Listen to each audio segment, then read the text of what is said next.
വെച്ച കഴുത്ത് കണ്ടില്ല.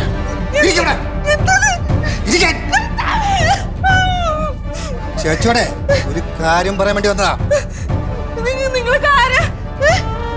കാര്യങ്ങൾ പറഞ്ഞിട്ട് ഞങ്ങൾ വെക്കോളാം. തന്തയോടും മോനോടും മര്യാദക്ക് ജീവിക്കാൻ പറയണം. ഞങ്ങളോടൊന്നും ചെയ്തില്ല, പക്ഷേ നമ്മളെ ഈ പണി ഏൽപ്പിച്ചില്ലേ, അവരോട് തന്തയും മോനും എന്തൊക്കെ ചെയ്തിട്ടുണ്ട്. ഞങ്ങളോട് കളിച്ചോണ്ടല്ലോ വീട്ടിൽ കയറി തീർത്തളയും. കാര്യം തീർക്കട്ടാ. ഭർത്താവും ഭർത്താവിന്റെ ശിഷ്യനും ഇവിടെ ആരും ഇങ്ങോട്ട് വരാൻ പോകുന്നില്ല.